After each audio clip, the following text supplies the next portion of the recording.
We need leadership. We don't have it here. We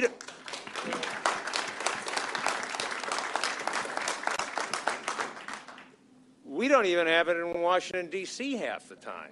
And I just think there was such, and I've said this many times, there is an opportunity to do something here and make a big difference. I think Mike Weber might have won this election had he stood up and fought for us. Now I think your chances are less than what they would have otherwise been. The citizen input process, I'd like to take just a second and mention that. You give us 3 minutes to speak. 3 minutes is hardly enough time to make a point, let alone support the point. You went on after we spoke and made a number of comments about us. Matter of fact, you've basically accused us, or should I say tried to paint us, as being a bunch of environmental wackos, of left-wing environmental wackos. That's not the case. I'm not a liberal. I'm a conservative. I believe in small, efficient, responsible government that makes sound decisions. That's not what I've seen here. I watched the meetings in October and December, and you were very much for this drilling.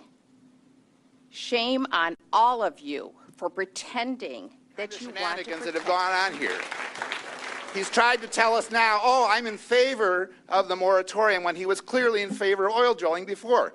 It's only because all of us showed up here time after time after time that we've gotten these people to finally listen to us. So I want to say congratulations to all of us. This isn't the end. We have to keep fighting. It's maneuvering. A moratorium resolution sounds nice, except it really does nothing. The headline from MLive.com today said that West Bay Exploration Company receives a moratorium notice but continues to drill in Scioto Township.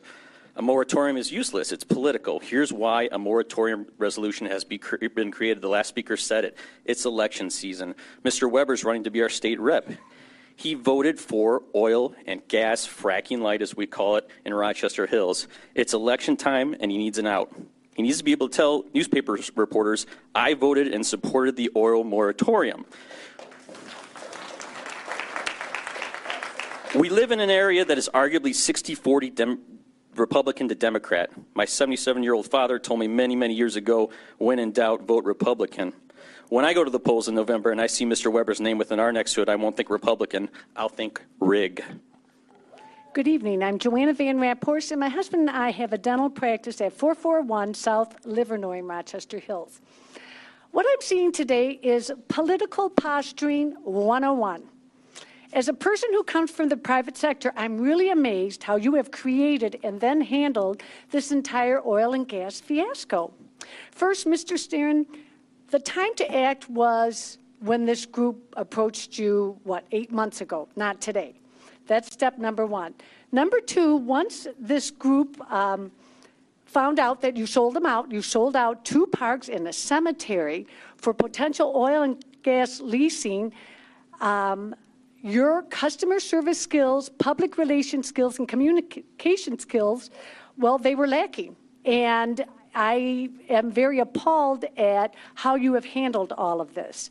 Now, many of your constituents asked for a true public forum like 8 months ago. And in return, they had that little event over at Rochester College, and it was kind of like a bridal fair.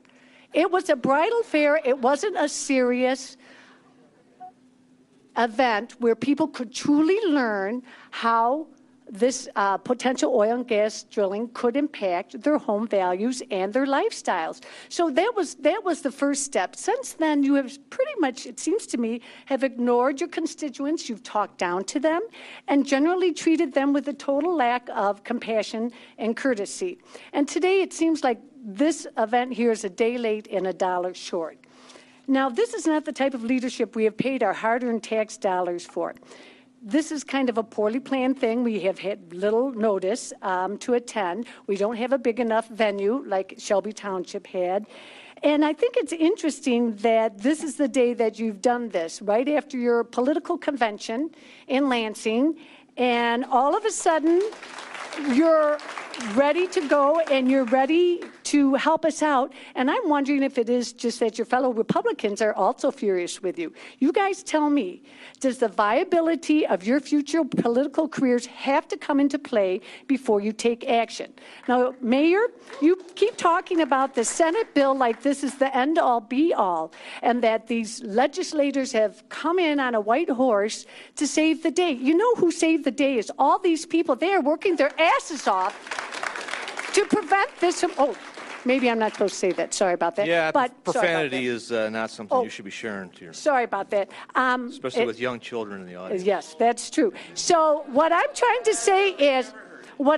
say is these people are doing your job. And maybe you should just kind of take a pay cut and give them a little bit extra. And Mr. Barnett, I just think that you need to really listen to what we're saying and not make this a political game, because there's too much at stake in this community and we expect better leadership. Thank you.